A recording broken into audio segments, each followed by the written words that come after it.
That's right, we're back. We just got through Kicking and Real, so now it's time for us at the Slappy Hour Podcast and the Kicking Teeth Goblins to head over to our new segment about the shit that really brought us together. And honestly, Ryan, we probably wouldn't have met without. It's music. And that's why we're talking about the Root Canal Records Review Roundup.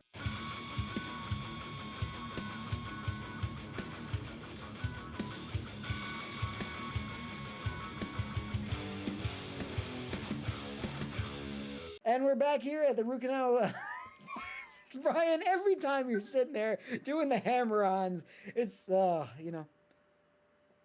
we're here. Ryan knows how to do those 1, 2, 3s very well, and then the zeros. But we're back for another episode of the Root Canal Records Review Roundup, where this week we're talking about a couple different things. Ryan, you wanted to start off this week talking about a band called Drain.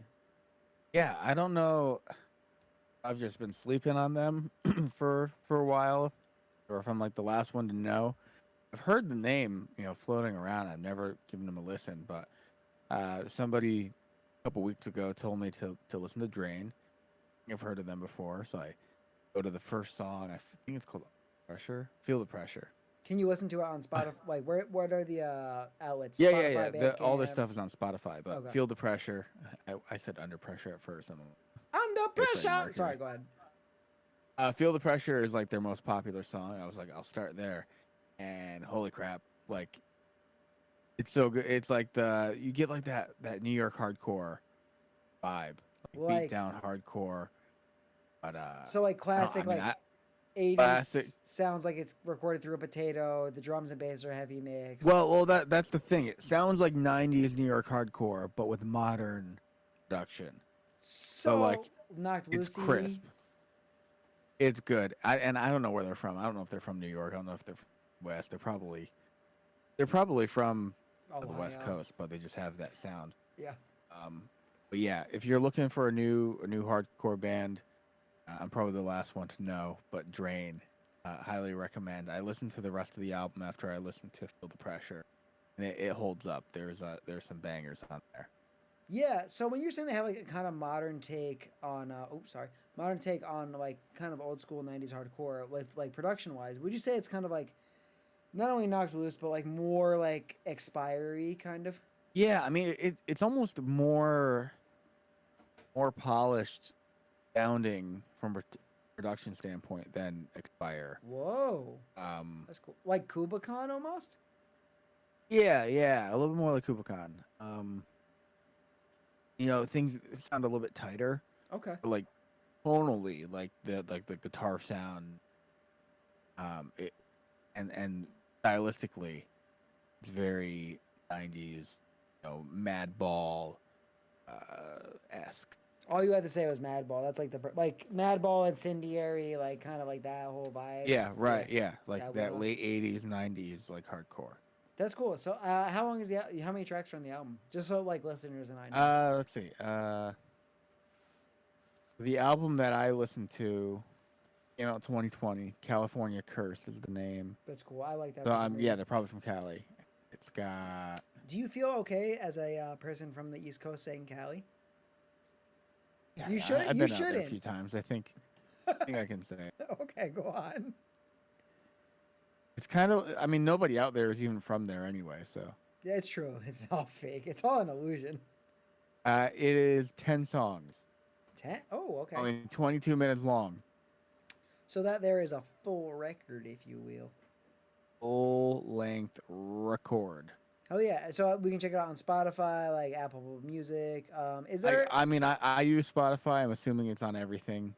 Question: is it on Bandcamp as well? Is that like a way to directly support the band? Do you know? Let us find out together. All right, we're checking now. Oh yeah, they're on Bandcamp. Hell yeah. Okay, so hey everybody, listen. We always support Spotify and like listen to Apple Podcasts. Of course, we want you guys to listen to that stuff on like on our Spotify, our Apple Podcasts. Give us like reviews on the music and all that as well. But really, one of the best places you can go to support bands is Bandcamp. Like they usually most of the time they often do I don't know if it's every month or every other month, but they'll do essentially like a fund where they put all like I don't know if it's 100% of their proceeds or something like that, but the majority of their proceeds to bands for that month. Like Knife Throat's done it before. We've had guest bands that have done it. So definitely follow bands on Bandcamp because that's the way they're getting like direct payment for their work.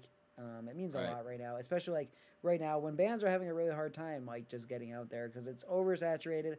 Instagram and social media isn't making it easier with like their algorithms. It's tough. So if you know a band, go support them directly if you can. If you really like they're your friends, take a minute to like their stuff. Go support them. It helps. But you know, if you want to be a piece of shit like me and just listen to them on Spotify, that too.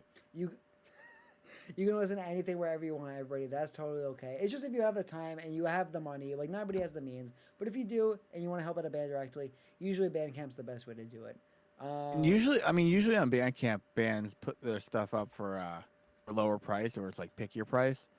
So yeah, you can, you know, if full length album is $10, something like on iTunes, anybody uses that anymore, wherever else.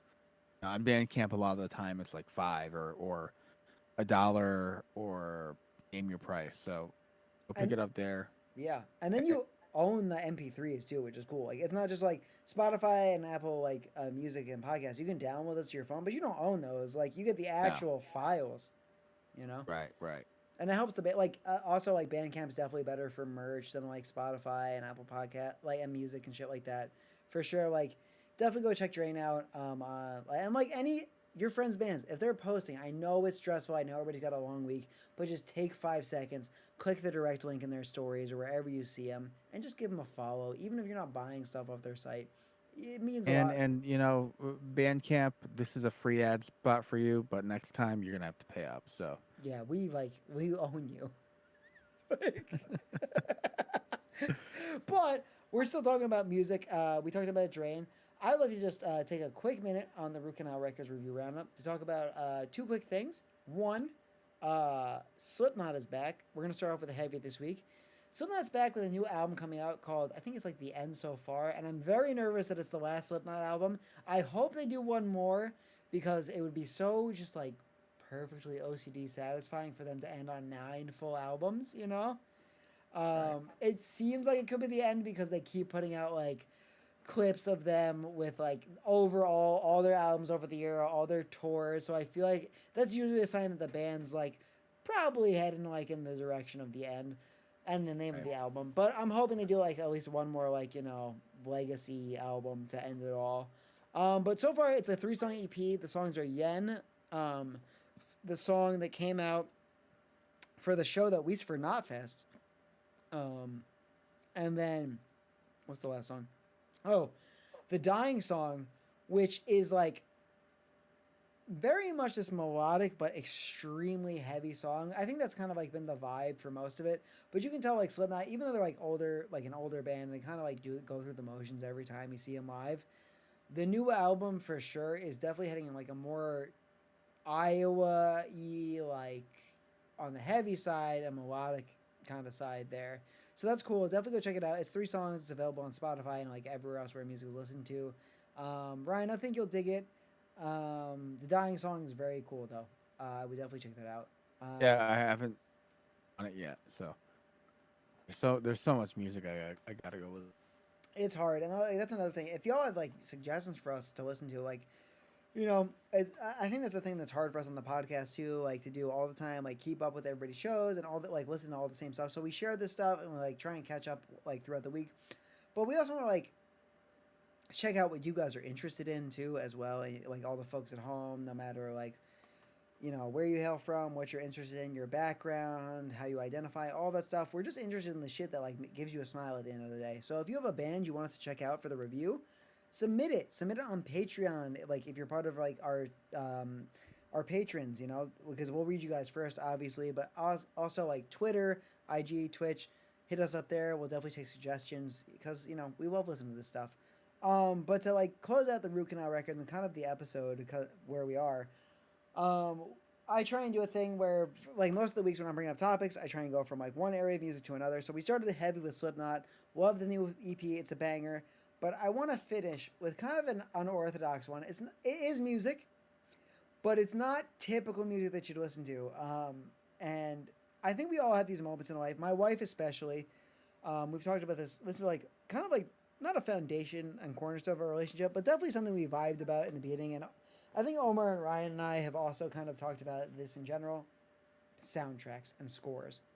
They're a huge part of like that just make all of the media that we're into, um, especially with games and stuff like that. Like there are soundtracks that will come on my Spotify sometimes and break me down. Like fucking God of War. There's a song from a game called Hellblade, which I think Ryan Omar might play at some point. It's very traumatic. It's very much focused on mental health.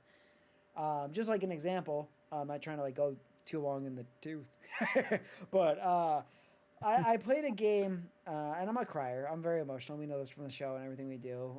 But there was a game I played called Hellblade, Senua Sacrifice, which is a game for people dealing with mental health, like illness, voices, paranoia, schizophrenia. Schizophrenia, like it's based around a schizophrenic kind of like background specifically, and that's where like as you play the game, you're dealing with like multiple different interpretations, and the voice actor is incredible because she's doing like this is scared voice, this is angry voice, this is, but it's all the things you hear in your head. So you're playing through like this Norse like mythological game. It's very gruesome. Like, first of all, a trigger warning for anyone that's playing it. If you are in a bad mental place, I do not recommend playing this game. It's very heavy on suicidal themes.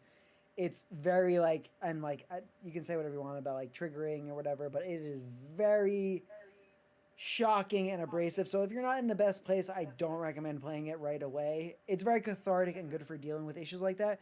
But you know, if you're not good at like shock and terror and shit like that, maybe take some time. But Ryan, yeah, overall, right. What it is, it's a game that's simulating schizophrenia in like a Norse world. So you're this girl called Senua, this woman called Senua, and you're going through like essentially what's the Norse version of like the 7 layers of hell to bring back, with spoilers. Oh. To bring back somebody you love. I won't go into like more depth of that. But what's cool about this game, and it's like if you're playing it, anybody on the stream, you should wear good headphones, like good like over the ears if you have them. So what it does, it simulates fear in a way where it kind of gives you a an audio. The game is like audio based. Right. Look into schizophrenia and mental illness. So like if you're going into a dark cave and you're like it's a third person behind my back, so I'm walking, the camera's behind me, I have my sword. So and it's like basic controls. So like everything you're doing to like block or attack, you feel it because there's only a couple of things going on, but it's very like the vibrations are heavy when you get hit with a sword. You feel like very shit like that. I know I'm going off about this game when I'm going to talk about something else, but you're going to be hearing in your left earphone when you're like going to a dark cave where you're actually feeling fear and unsure, like, oh, I don't know. Is she going to make it through this cave? She's probably going to fuck up. She's probably going to die. She can't hold the sword. She doesn't believe in herself. And then the right ear is like, oh, the sense thoughts. And then like, but the right ear will be like 10 different voices where it's different takes she's done. So they're like, oh no, she can do it. We'll get through it this time, won't we? It's fine. But then another voice would be like, I don't know. She's failed at every point. You can't do this. You are scared. And like all of that happening at one time in all of your omnidirectional fucking audio, but while dealing with these threats. And to spoil this a little bit more, there's a meter in this game where you cannot die more than a couple times. So if you die, you have to start the entire thing over. Oh my God. And it's like a 5 to 8 hour experience once you find out how to do it. But the whole reason I was bringing this shit up was because we're talking about how like games can be impactful. Senua Sacrifice, check that out, Hellblade. But a game that was super impactful for me because it was such a like weird time in life, and we still have time going on the clock, so we're good, is Cuphead. Cuphead is a game developed by about three people. It is one of the hardest games of all time, I think, as a guitar player. I might have done irreparable damage to my fingers from gripping the controller so hard. I'm not a rage quitter during games. Oh my God. But I was so stressed. Ryan and Omar will be playing it for missing the boat at some point, and it's going to fucking ruin them. But it's an old school Tom and Jerry, Bugs Bunny, old Warner Brothers, Looney Tunes animation style game where you're playing in that style, developed by 3 animators. Like 3 fucking people. So they're drawing out every single frame to a game. Like, so if I get hit, They have to hand draw out a frame and polish it. So I'm like, ow. But when I'm ow, it's one frame of me in the air. And they're doing it for like boss battles. They're doing it for like themes like that. So for Root Canal Records, I just wanted to bring it up because they did they had an entire jazz band come through. Oh. And like Ryan, it's old school. So you think like you want to listen the whole time, you want to look at the visuals, but you were so stressed because it's constant like combat. It's like for example like Metal Slug, like it's 2D side scroller. You're jumping and shooting kind of. Right. But overall, like the theme song, and you can check it on Spotify and like YouTube. It's a full like jazz like rebirth like big band that's doing all the shit to this small team of 3 animators who like busted their ass off. So really, for Root Canal Records, I wanted to do something like just kind of like unconventional and talk about a game soundtrack. And I know I went off about Hellblade. I'm sorry I went off so long. It's just a very impactful game for me, and I think it's a very going to be like, if you're into like the audio side of stuff and the creative side, and like we talk about mental health and experiences, check out Hellblade: Senua's Sacrifice if you are in the mental state. Give that soundtrack a listen just for audio experience and seeing how that affects people like playing a game. But also Cuphead, if you're in for just like a good Tom and Jerry ass kind of game and want to like, it's challenging, but want to feel the reward of like feeling a full production between a small group of people, check out the Cuphead soundtrack. It's available on Spotify. It's incredible. Yeah, but that's going to tie up Root Canal Records for us this week and kicking it real. Ryan, do you have anything else to add? That's all I got. I'm trying to look up Hellscape and Cuphead soundtracks right now.